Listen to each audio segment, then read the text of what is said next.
Go find another table, Mum. This one is only for important people. The voice of my adopted daughter, Vanessa, echoed across the elegant dining room of the Grand Chandelier restaurant, one of the most exclusive spots in New York City. Laughter erupted around the table where my son-in-law Richard, my teenage grandchildren, and even my biological son Michael were sitting, all joining in as if it were the funniest joke in the world. But after decades of humiliation and scorn, I decided it was time for a lesson they would never forget. But before I continue, make sure you are already subscribed to the channel and write in the comments where you are watching this video from. We love to know how far our stories are reaching. Go find another table, Mum. This one is only for important people. Those words cut through the elegant air of the Grand Chandelier restaurant, one of New York City's most exclusive spots, and they came from the mouth of my own adopted daughter, Vanessa. The silence that followed was swift, quickly replaced by laughter around the table where my son-in-law Richard, my teenage grandchildren Owen and Madison, and even my biological son Michael were seated, all participating as if it were the funniest joke in the world. I stood there, leaning on my cane, my face burning with humiliation as other patrons turned to stare. The crystal chandeliers cast a golden light on the white tablecloths and gleaming silverware, but I felt a coldness spread through my chest, like liquid ice. My name is Eleanor. I am 67 years old, and I adopted Vanessa exactly 30 years ago, when she was just 8. 3 decades of offering love, support, and everything I had, only to be treated like an intruder in my own family. The only person who looked uncomfortable was my friend Helen, sitting at the end of the table with an expression that mixed shock and indignation. Our eyes met briefly, and in that moment, something silent passed between us. An understanding. "Vanessa, that wasn't funny," I said, keeping my voice low and dignified, despite the pain that felt like a dagger piercing my heart. "Oh, Mom, don't be so sensitive," Michael chimed in, waving dismissively. "It's just a joke. You know how Vanessa is." I knew exactly how Vanessa was. At 38, she had perfected the art of making me feel small while maintaining a facade of the dedicated daughter for the outside world. For 3 decades, I gave her the best of everything: expensive clothes, the finest education, support for every entrepreneurial venture she attempted. Meanwhile, Michael, my 45-year-old biological son, received the same love and opportunities. The difference was that Michael, even with his flaws, showed at least a basic respect. Vanessa, on the other hand, seemed to cultivate a resentment that grew with every year, as if my generosity were a personal offense against her. That night's dinner was to celebrate Vanessa's latest venture, an upscale boutique that I had helped finance with a small contribution of $250,000. I was always helping Vanessa with her projects. When Michael asked for a loan to expand his software company 2 years ago, I offered him the same amount. The difference? He had already started paying me back. The evening dragged on, with the conversation flowing around me as if I weren't even there. Vanessa boasted about her new imported clothing collection. Owen talked about his golf lessons. Richard discussed his promotion at the bank. When I tried to mention the watercolor exhibit I'd opened the previous week, a dream I pursued after retiring as a college professor, Madison interrupted me. "That's great, Grandma. Richard, tell us more about that trip to New York." Every word spoken, every look of indifference, every interruption was like a small wound. By the time dessert arrived, I had completely withdrawn, the familiar feeling of invisibility settling like a heavy cloak over my shoulders. I felt like an inconvenient relic, tolerated only because I could still be useful financially. It was then that the waiter approached with the check, placing the leather folder directly in front of me. "What is this?" I asked, confused. Vanessa's laugh sounded artificial and cruel. "Oh, didn't we mention it?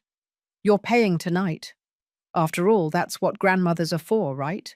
Spoiling the family. Spoiling? The word came out almost strangled. I already paid $250,000 for your new store 2 weeks ago. And now you can pay for our celebratory dinner, Michael completed. It's not like you need the money, that huge house all to yourself, the comfortable retirement.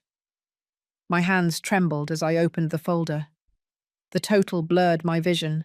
$4,780. They had ordered the most expensive wines, several appetizers, the most exclusive entrees. Owen had ordered 2 desserts, just because he could. I am not paying for this, I said, closing the folder. Vanessa's smile instantly disappeared. Of course you are. You always pay. It's what mothers do. The tension enveloped the table like a thick fog. Helen, my friend of decades and widow of a prominent local businessman from Chicago, watched the scene with keen eyes. Despite her 72 years, she still had an imposing presence, with her silver hair impeccably styled and her posture straight. Not this time, I replied, handing the leather folder back to the waiter. Just bring me the check for my plate and my drink, please. The waiter hesitated, looking nervously between me and Vanessa. Mum, don't be ridiculous, Vanessa hissed, her beautiful face contorted in an ugly expression. You always pay. It's what mothers do. Mothers support their children, Vanessa, but they are not obligated to finance their every whim forever, especially when they are treated with disrespect. Richard cleared his throat uncomfortably. Come on, Eleanor, it was just a joke. You don't have to make a scene. A scene? My voice came out louder than I intended.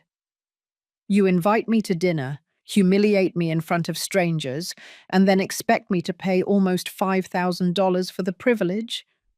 Michael rolled his eyes. Always the drama. That's why we prefer to go out without you. Those words hit me like a slap. It was true then. They met without me, probably laughing at my expense while enjoying the comfort provided by my money.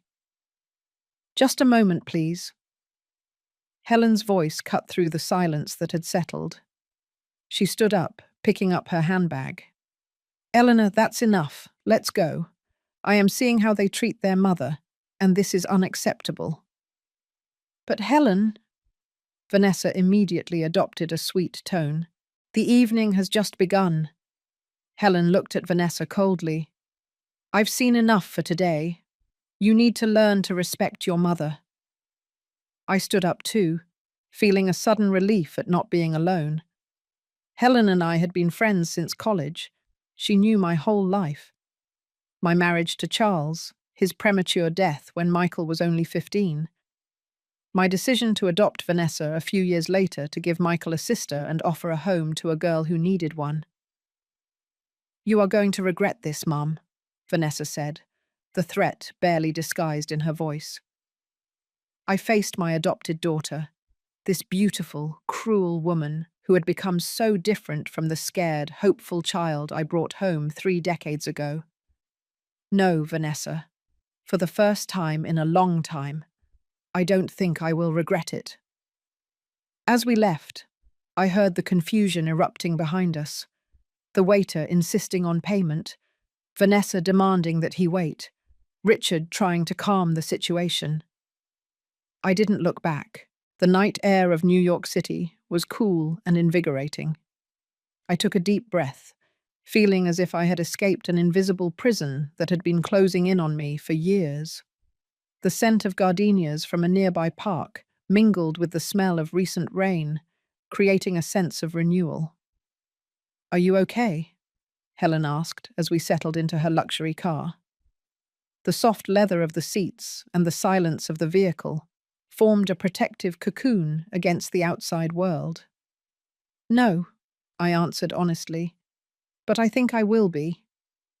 Helen drove in silence for a few minutes until stopping at a quiet cafe downtown. It was a cozy place, with soft yellow lights and jazz music playing softly. the kind of atmosphere that invites confidences. "We need to talk, Eleanor," she finally said, as we settled into a secluded table. What happened tonight wasn't the first time, was it? I felt tears in my eyes. The lump in my throat felt the size of a fist.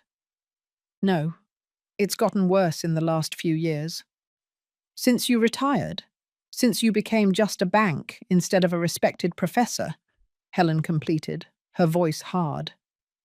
I nodded, feeling the truth of those words like a blow. In the last 5 years, since I left my position as a history professor at the university, the dynamic with my children had changed drastically. The requests for money became more frequent, the respect ever less. "They treat me like I'm a senile old lady, Helen, as if my only utility is signing checks." Helen covered my hand with hers. Her skin was thin as tissue paper, marked with age spots, but the touch conveyed strength. "Eleanor, we've been friends for over 40 years. You were a pillar of strength when I lost my Anthony in Chicago. You helped me manage his companies when I had no idea what I was doing. I will never forget that." I smiled faintly, remembering how I spent nights studying accounting and business management to help Helen after her husband's sudden death. How we sat together until dawn, deciphering contracts and financial reports, while she battled grief and insecurity. "And now," she continued, her voice suddenly different, "it's time for me to return the favor. I'm sick, Eleanor." The world seemed to freeze around me. The sounds of the cafe, the clinking of cups, the murmur of conversations, the soft music. Everything disappeared, replaced by a dull buzzing in my ears. "What?" "No. Pancreatic cancer, stage 4. I found out 3 months ago. The doctors gave me less than a year." Helen's revelation fell on me like an avalanche. My friend, my pillar of strength for so many years, was dying. The cafe around us continued in motion. Waiters attending tables, customers conversing, life proceeding normally, while my particular world was completely transformed. "Why didn't you tell me sooner?" I asked, my voice barely a whisper. Helen offered a sad smile, that kind of smile that carries the wisdom of one who has already made peace with the inevitable. "Because I needed to put my affairs in order first, and because I wanted to make sure of a few things." "What things?" "About how your children treat you, about how you've been living." She took a sip of her tea, her eyes never leaving mine. "I've been observing from afar for years, seeing how Vanessa and Michael gradually changed, how they went from being loving children to adults who seem to see you only as a means to their ends." I couldn't deny her words. The transformation had been slow, almost imperceptible, like water eroding a stone over decades. Small disrespects that grew, calls that became less frequent unless they needed something. Impatient looks when I talked about my own interests. "It's not that bad," I tried to defend myself, more out of habit than conviction. "It's not?" Helen arched a silver eyebrow. "Eleanor, you were just publicly humiliated by your own daughter. They expected you to pay almost $5,000 for a dinner where you were treated like an intruder. That is financial and emotional abuse." Her words hit me with the weight of the truth that I had been avoiding. For years, I justified their behavior. Michael was stressed with work.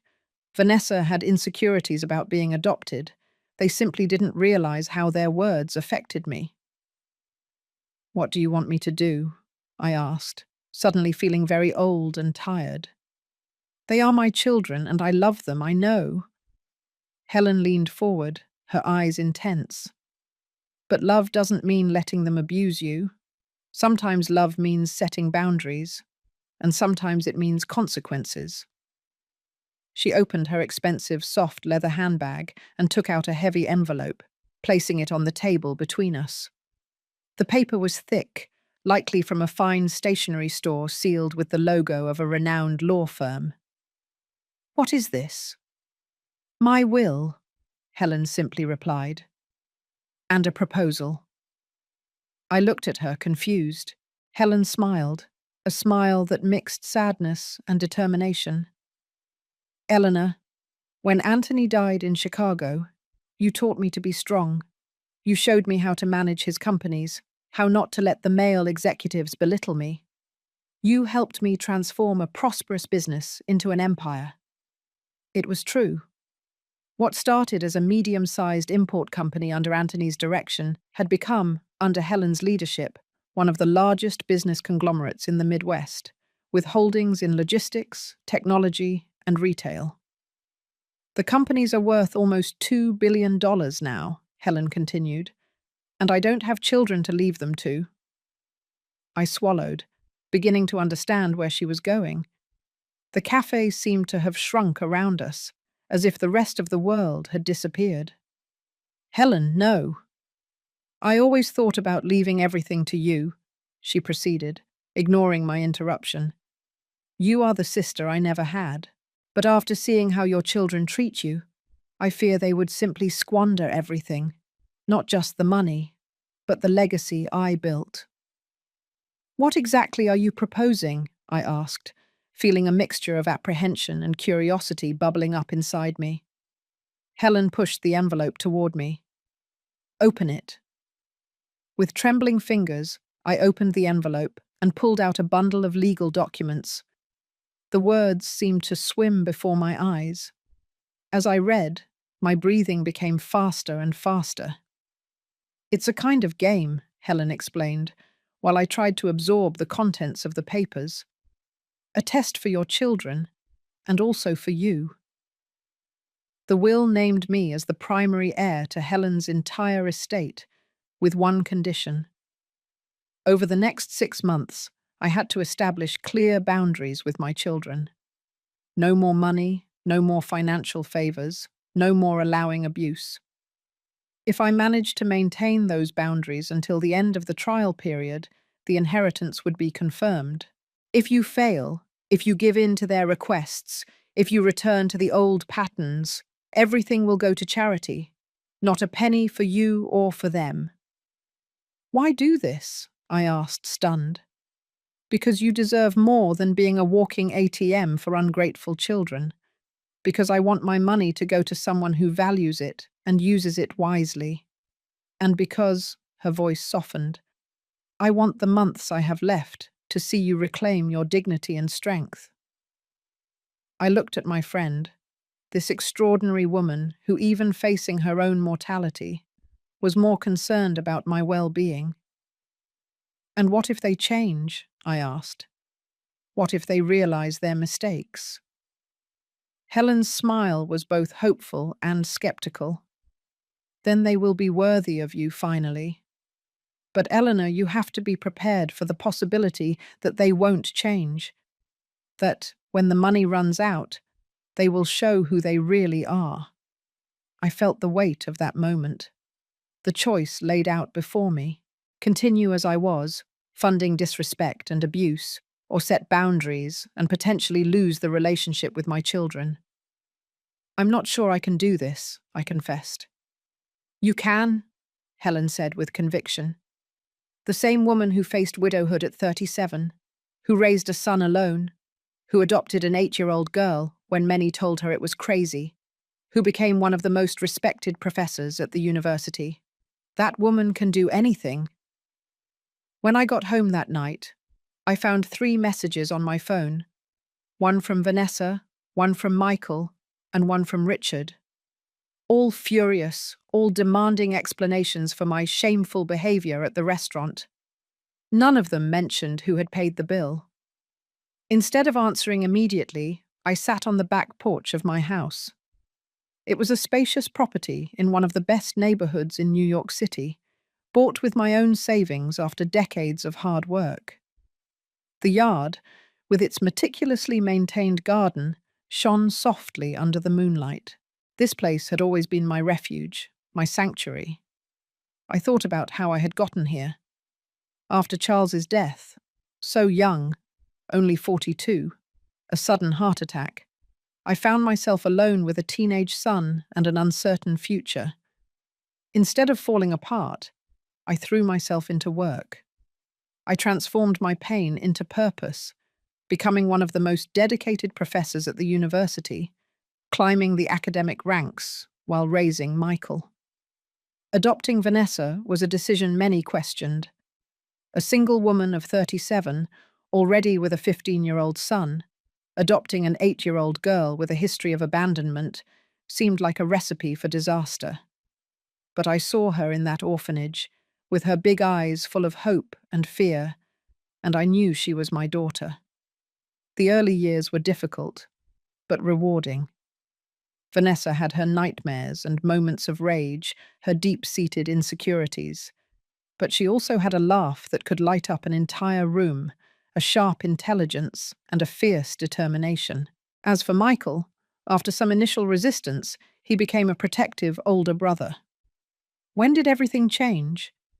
There was no defining moment, just a gradual erosion. Michael graduated, started his career, got married, and had children. Vanessa followed a more turbulent path, dropping out of college, going through a series of failed relationships, starting and closing several businesses. And at some point, both began to see me less as a person and more as a resource. My phone vibrated again. It was Vanessa. "Mom, answer the darn phone. We need to talk about this ridiculous behavior." I took a deep breath and made my decision. Helen was right. It was time to set boundaries. I wrote a single message and sent it to both children. "I will be available for a civil conversation tomorrow at 3:08 in the afternoon. At my house, no shouting, no accusations. I have some changes to communicate." I turned off the phone completely after that, something I had never done before. The silence that followed was both terrifying and liberating. The next morning, upon turning the phone back on, I found dozens of messages, each more indignant than the last. I ignored all of them and spent the day preparing for the confrontation to come. At 2:55 in the afternoon, the doorbell rang. Vanessa was there, looking impeccable as always in her designer clothes, but with dark circles under her eyes that revealed a restless night. Behind her, Michael looked equally tired, a rare dishevelment in his normally businesslike appearance. To my surprise, Richard was also present, looking uncomfortable. "Come in," I said calmly, leading them to the living room where I had prepared tea. "What the heck was that last night?" Vanessa began immediately, completely ignoring my request for civility. "Vanessa," I said, keeping my voice steady, "if you can't speak with respect, this conversation ends now." She blinked, surprised by my tone. How long had I allowed them to treat me this way, without contestation? "You left us with a check for almost $5,000. "A check you created," I countered. "For a dinner you invited me to, where I was humiliated, and then expected to pay for."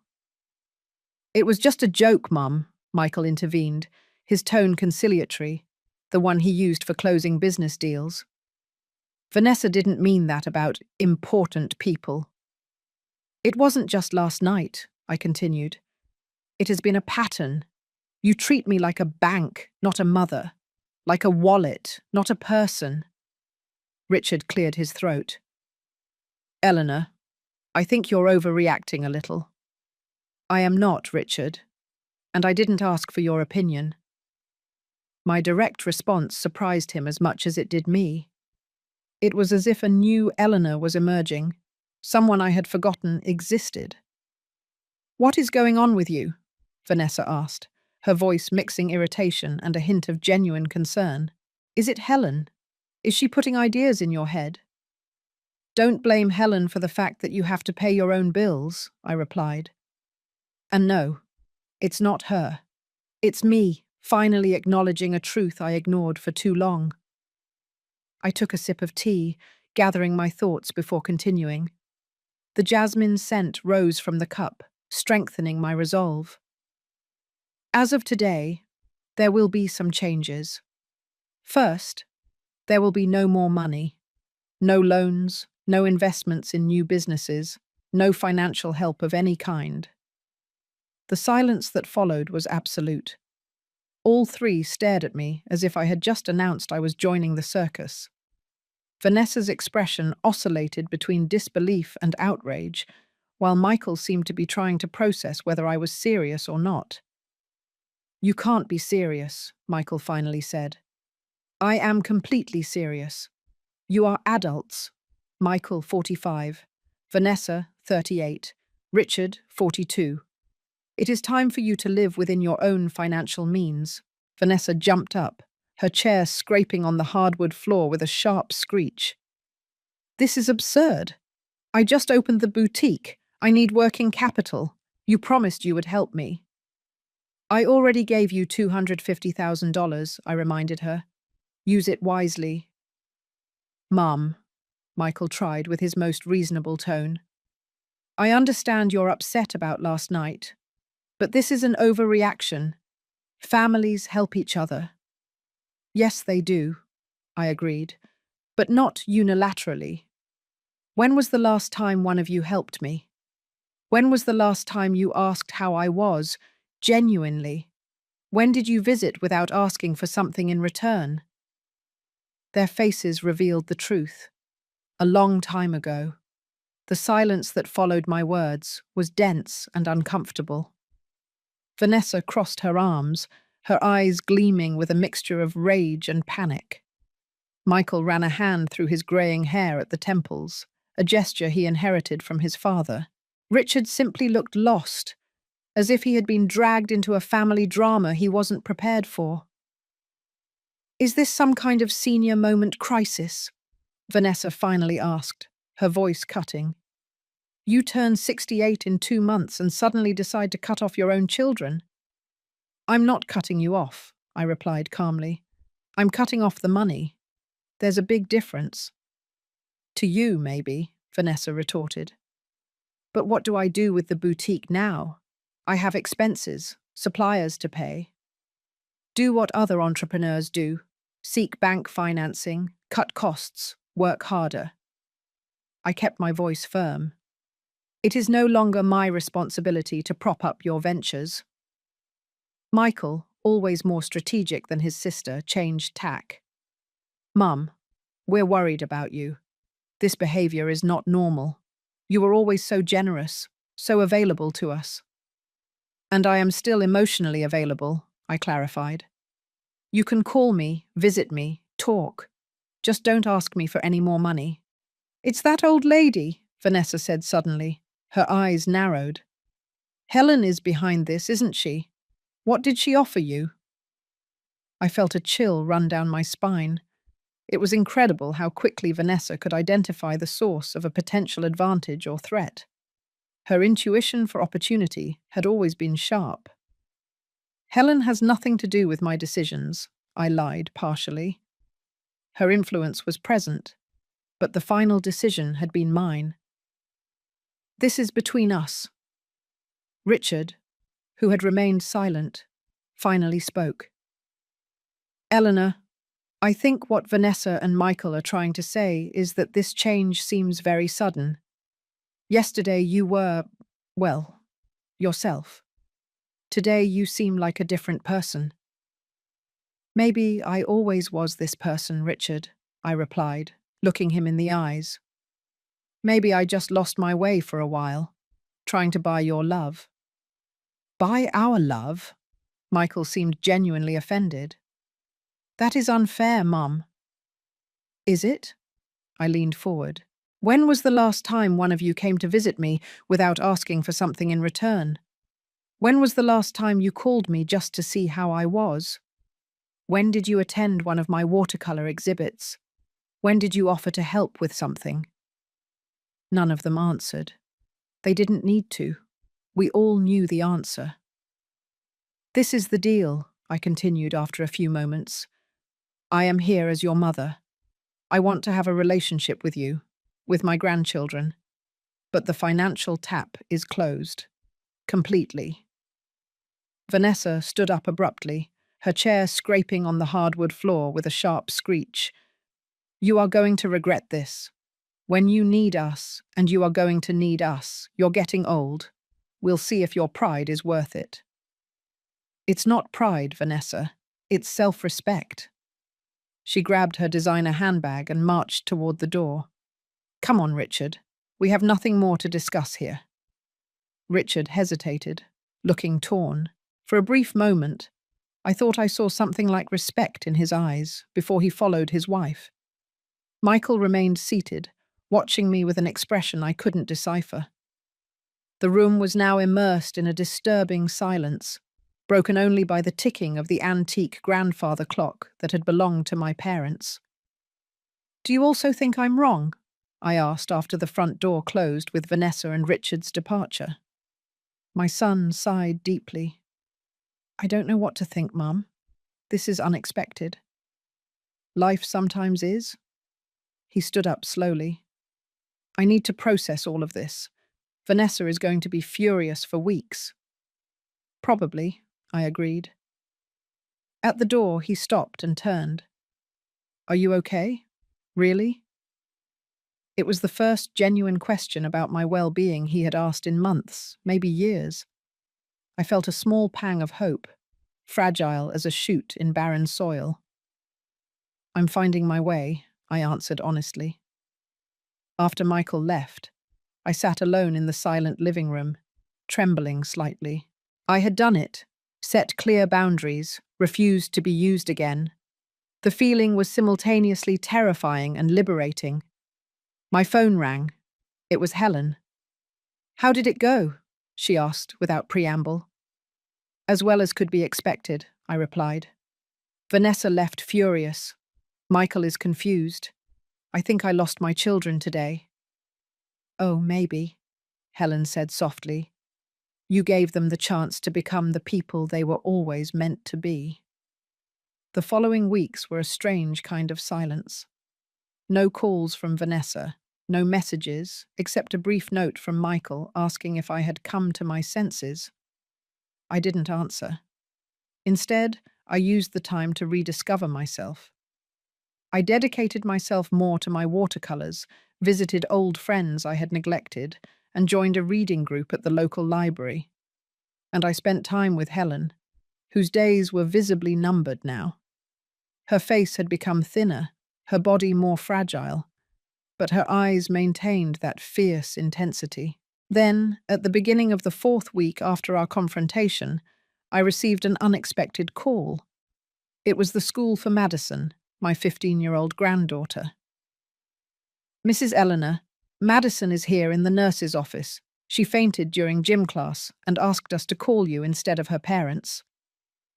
I found Madison sitting in a chair in the school nurse's office, looking small and vulnerable in her crumpled uniform.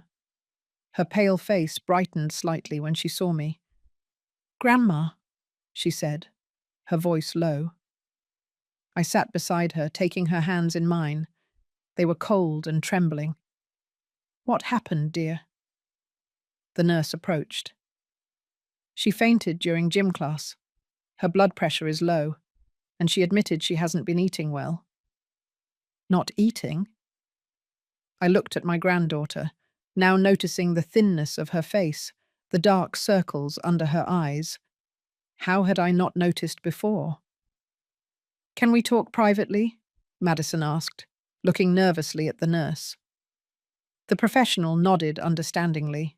"I'll leave you alone for a few minutes." When the door closed, Madison broke down in silent tears. "Everything is a mess, Grandma. Everything." I put my arm around her shoulders. She seemed to have lost weight since the last time I saw her. "Tell me what's going on." "Mom and Dad are fighting all the time," she explained between sobs. "Since that night at the restaurant, it's just yelling. The store isn't doing well. Mum says it's your fault for not giving more money. Dad says she needs to wake up and learn to run a real business." My heart tightened. "I am so sorry you are going through this." Madison wiped her tears with her uniform sleeve. There's not much food at home now. Mum is putting all the money into the store. She said we have to save, that we are in survival mode because of what you did. The guilt hit me like a wave.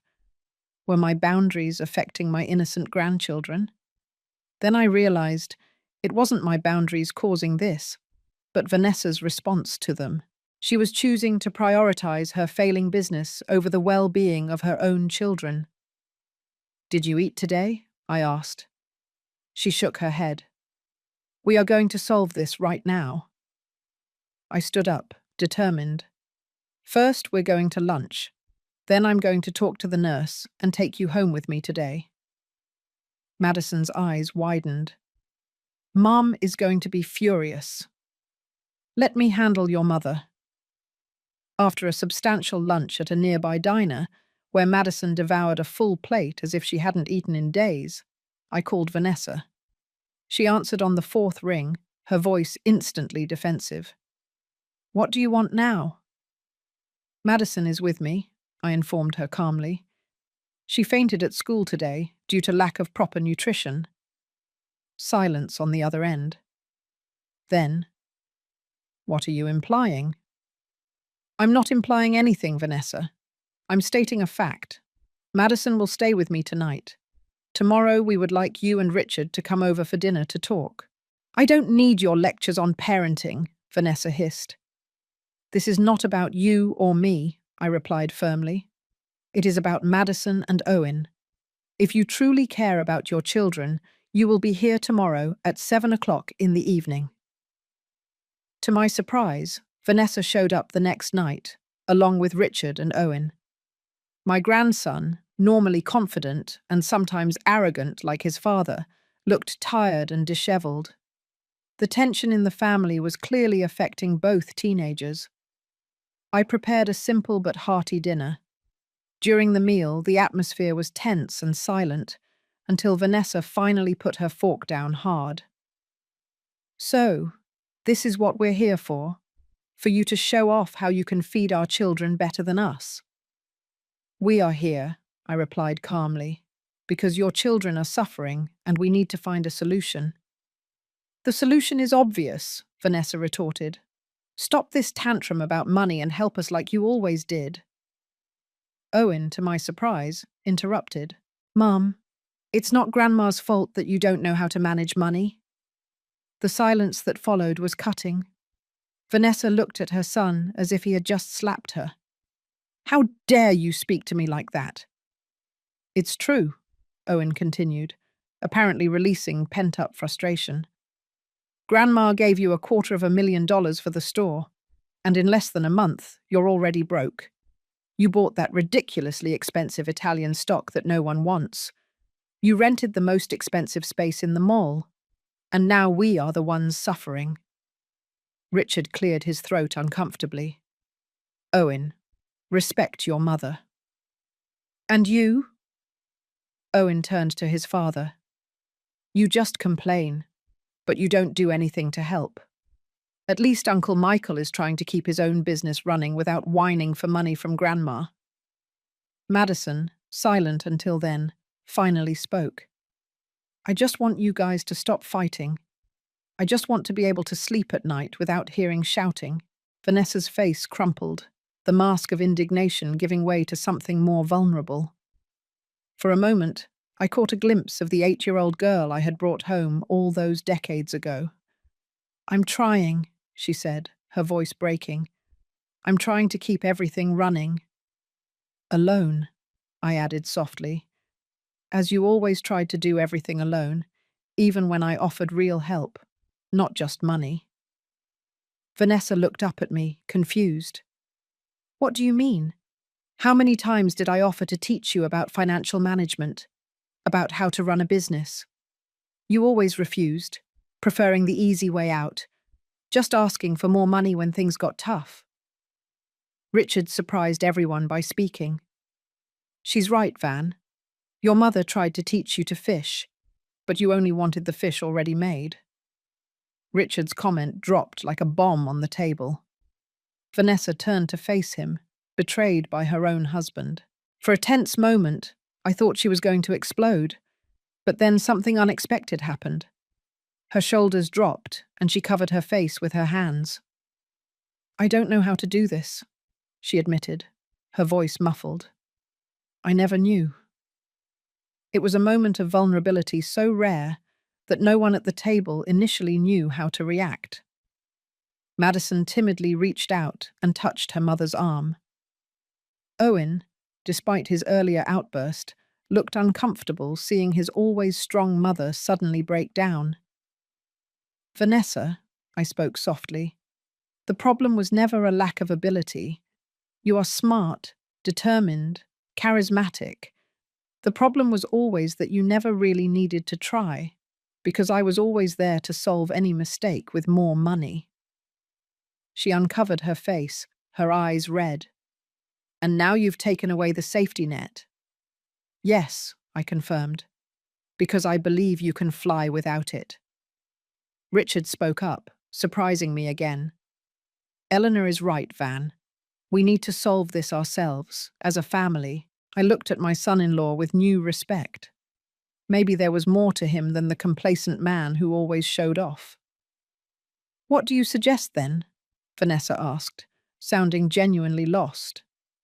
"First," I replied, "the children come to my house temporarily until you stabilize the situation at home.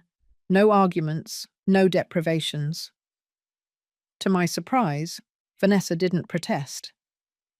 "Second," I continued, "I will not give any more money, but I can offer something more valuable, knowledge. I will help you analyze the business, restructure it, make it viable, as a mentor, not an investor." "You're not a businesswoman," Vanessa pointed out, an echo of her usual mistrust. "No," I agreed, "but I've been friends with one of the most successful businesswomen in Chicago for over 40 years. I learned a few things." The mention of Helen made Vanessa frown, but she didn't comment. "And third," I concluded, "all of us need to relearn how to be a family, not based on money or expectations, but on mutual respect and genuine love." The following days established a new routine. Owen and Madison moved into the guest rooms of my house, visibly flourishing in an environment free of tension. I began working with Vanessa on the boutique, analyzing her chaotic finances, identifying critical errors, and developing a recovery plan. To my surprise, when stripped of her defensive attitude, Vanessa proved to be an eager learner. I realized that beneath the layer of entitlement and resentment, there was an intelligent woman who had never been truly challenged to grow. "Why didn't you ever force me to learn this before?" she asked me one day, while we were reviewing the projected cash flow. "Because you were never ready to listen," I replied honestly. "And because I was too busy trying to buy your love to really help you." Vanessa paused, absorbing my words. "I always loved you," she finally said. "Even in the moments when I treated you badly." "I know," I replied, "but I don't think you ever learned to respect me." She didn't answer, but her silence was eloquent. Michael reappeared in my life 3 weeks after our initial confrontation. He came alone, without his wife, without the defensive posture he had adopted earlier. "I heard you are helping Vanessa with the boutique," he said, accepting a cup of coffee.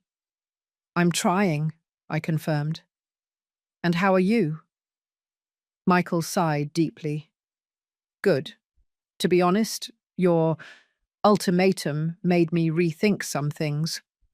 I realized I was on the path to becoming as dependent as Vanessa. And? And I'm focusing on making my company self-sustaining instead of counting on external capital injections." He hesitated. Then he added, "I also realized that I barely know my own mother. Who are you, besides the person who was always there to support us financially?" The question caught me off guard. "I am many things, Michael. A professor, an artist, a friend, a woman who discovered her own strength after being widowed at 37. Someone who loves history and literature and long walks at sunrise. I would like to get to know that person better, he said with a shy smile. The weeks turned into months. Helen's test, maintaining firm boundaries for 6 months, was halfway through when her health drastically worsened. She was admitted to the best hospital in New York City, an entire wing practically reserved for her comfort. I visited her daily, watching with a heavy heart as she wasted away. Her body might be failing, but her mind remained as sharp as ever. "How are things with Vanessa?" she asked on a particularly difficult afternoon, her voice barely a whisper. "Surprisingly well," I replied, holding her frail hand. "The boutique is starting to stabilize." She reduced the rent by moving to a smaller space, renegotiated with suppliers. She's learning to manage a budget. Helen smiled weakly. "And Michael?" "He is paying the loan he took from me, even though I told him it's no longer necessary. He says it's a matter of principle now." "The grandchildren?" "They are still with me, but they visit their parents regularly. The house is calmer. Richard is more present. They are slowly rebuilding." Helen squeezed my hand with the little strength she had left. "You are passing the test admirably, Eleanor." "It's no longer about the test or the money," I confessed. "It's about finally having real relationships with my children." "That was the real test," Helen whispered. "It always was." Helen passed away on a quiet Sunday morning, 3 weeks later. She left in her sleep, without pain, as she had hoped. I was by her side, having spent the night in the hospital. I held her hand until the end, silently grateful for decades of true friendship. The funeral was a grand event, as expected for one of Chicago's most influential women. Businessmen, politicians, prominent figures in society. Everyone came to pay their respects. In the midst of that crowd of power and influence, I noticed Vanessa and Michael in the back, both clearly uncomfortable, present more out of obligation than genuine respect. The reading of the will took place a week later. William Miller, Helen's longtime lawyer, conducted the meeting in his office. To general surprise, everyone was invited. Me, Vanessa, and Richard, Michael and his wife, even my teenage grandchildren. Before starting, William formally said, "Helen requested that this video be shown." Helen's image appeared on the large screen in the office. Despite being clearly weakened by the illness, she maintained that dignified posture and penetrating gaze that always characterized her. "If you are seeing this, I have already departed from this world," she began. "But before revealing my final decisions, I want everyone to understand the reason for them." Helen looked directly at the camera. "I spent the last months of my life observing how the family of my dear friend Eleanor treated her. I saw people who should love and respect her, treating her like a walking ATM. I saw the humiliation at the Grand Chandelier restaurant. I heard the calls demanding money. I witnessed the disinterest in her feelings and accomplishments." Vanessa shifted uncomfortably in her chair. Michael looked at the floor. "Particularly you, Vanessa," Helen continued, as if she could see her at that moment. "The girl Eleanor took in and loved as a daughter, transformed into an adult who treats her adoptive mother with calculated cruelty. Not only do you constantly demand money, but you seem to enjoy diminishing her." Vanessa's face turned red with shame and rage. "And you, Michael, perhaps you are not so openly cruel, but your indifference and willingness to exploit your mother's generosity are equally reprehensible." After a dramatic pause, Helen smiled. "So I decided to intervene. I proposed a test to Eleanor, to establish clear boundaries with you for 6 months. If she succeeded, she would inherit my fortune. But the real test was not for her. It was for you." The silence in the room was absolute. All eyes were fixed on the screen. "Eleanor, my dear friend," Helen continued with a softer voice, You passed the test with honors. You reclaimed your dignity, your self-respect. As for the others, her gaze hardened. Well, the results speak for themselves. William turned off the video and picked up a document. The will is quite clear. The entirety of Helen Campus's estate, companies, investments, and properties, valued at approximately $2 billion, is left to Eleanor Mendoza. Vanessa gasped audibly. Michael turned pale. Is there more? William continued. Helen established separate trust funds for each family member, but with specific conditions. He turned to Vanessa. For you, Vanessa, a fund of $5 million, accessible only after 5 years of proven work at a non-profit organization of your choice, at minimum wage. No money from Eleanor can be used during this period. Vanessa rose furiously. This is ridiculous. She can't do that. She can indeed, William replied calmly. And she did. For Michael, he continued, a similar fund, but with the condition that he work 3 years as a teacher in a disadvantaged public school. Michael was speechless. But my company?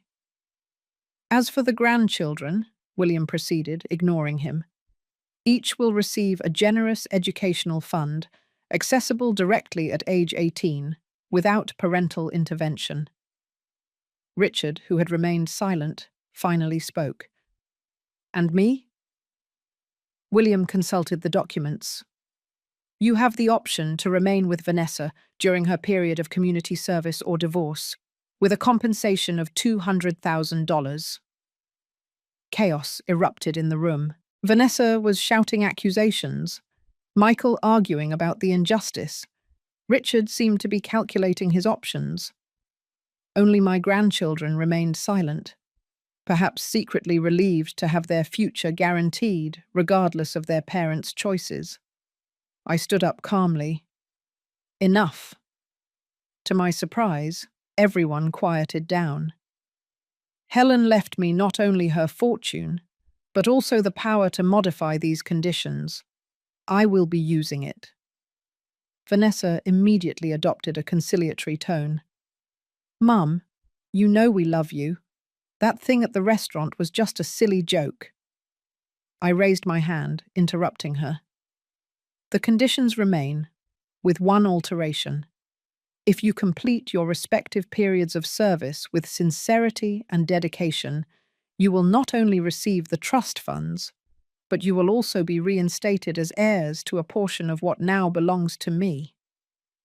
Everyone's eyes widened at the possibility of financial redemption. But, I continued, my voice now steel, if you choose to contest the will, if you attempt legal maneuvers, or if you continue with past behavior, even that offer will be withdrawn. 6 months later, to my surprise, both Vanessa and Michael had accepted the conditions. Vanessa was working at a non-profit for needy children, using her fashion skills to teach sewing and design to teenagers. Michael was teaching math and computer science at a public school, discovering a talent for education he never knew he possessed. Richard had opted for divorce, choosing the money over a marriage that was already deteriorated. Owen and Madison were flourishing under my partial tutelage, visiting their parents regularly and witnessing their transformations. On my 70th birthday, I received an unexpected gift.